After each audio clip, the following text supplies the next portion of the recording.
first three things that you want to do is going to be water, food, and then medicine. Your next three things, and this will be a matter of importance to you, is going to be communications. It's going to be electrical, whatever your electrical needs are, how you're going to supply it, and then some form of self defense. Because if you can't defend your preps, again, if the power grid goes down, your telephones are not going to work. Now, the phone lines that have the battery backups will give you 3 extra days. The cell lines that don't, you'll go down immediately. How are you going to communicate with people to let them know, hey, let's all meet at grandma's house or whatever? You know, the SHTF is happening. Let's bug out. Let's everybody meet up. I mean, how are you going to get the word to them? Right. And a lot of people are just going to have to just get up one morning and realize, well, TV doesn't work, the phone doesn't work, my car may or may not work. Well, there must be something going on. We must be being attacked. Could be cyber, Hmm. it could be EMP, but something's definitely going on. And until they see that, they're not going to know what to do. And then if they go to reach out to someone, how are they going to do it? Now, if you got citizen band Hmm. radios, you got GMRS, you got ham systems, and you have generators. And I would, if you're going with a fuel generator, I recommend a dual fuel system.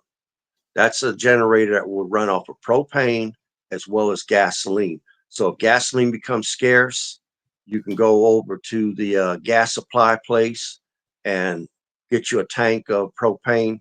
And hey, you're powering your electronics and you're powering your microwave and stuff in your house. So a dual fuel generator is going to be better than just a plain gas or diesel generator. And if you Hmm. don't want to go with that, you have air turbines, which if the area doesn't get much air, that's not going to do you any good. Or you can go with solar systems. And a lot of solar systems are on sale right now. You can get them cheap, and some of them are willing to take monthly payments to pay them off so that they can sell the system. And you want to assess your electrical needs. How much do you need to power the microwave? How much voltage does the refrigerator take, which a lot of them take about 750 volts. You don't want to overload your generator because you'll blow it.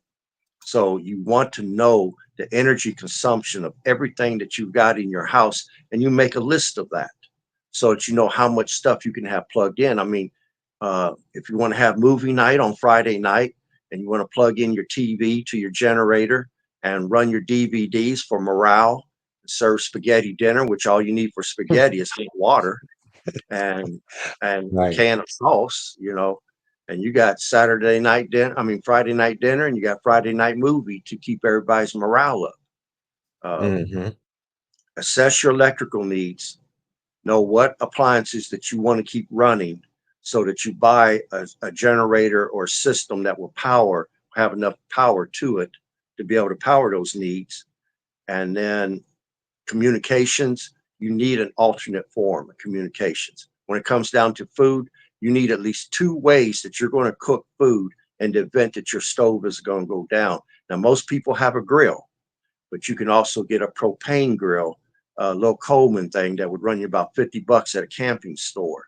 And they run off the little 1 pound Coleman containers that are propane.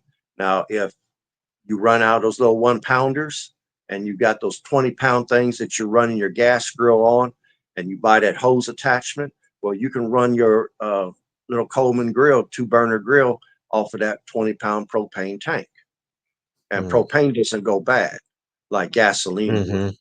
So you And can and hold it for and years. like you're saying, there are some grills. People really, have a survival tool just in their grills outside.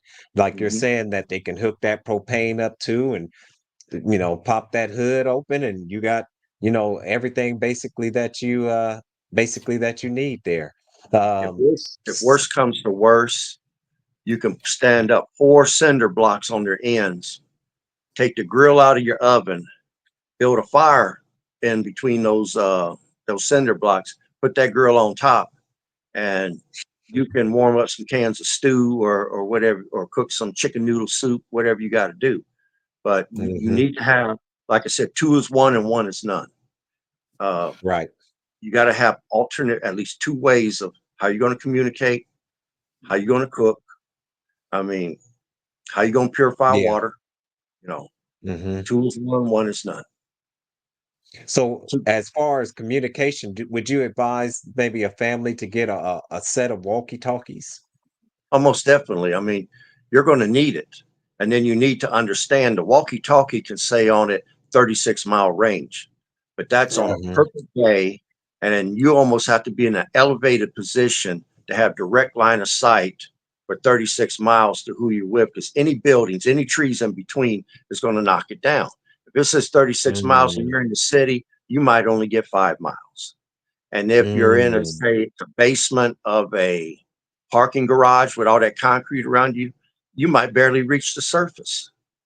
mhm, So you need to understand how signals work. And like I said, this ain't a situation where you can wing it. Everything mhm, you don't know, somebody's going to get hurt. People are going to suffer, and they're going to turn to you for the answers. And you should mhm. be able to say, "Don't worry. As long as you don't see me get worried, you don't get worried. I got this." And Right. you just handle it. But the walkie talkies, CB radios, if you got to reach out a long ways, a ham system will probably be the best thing to have. But I'm not looking to reach out long. Anyone I need to get in contact with is going to be local. So a good set of walkie talkies or a base station in my house is more than sufficient. Mhm.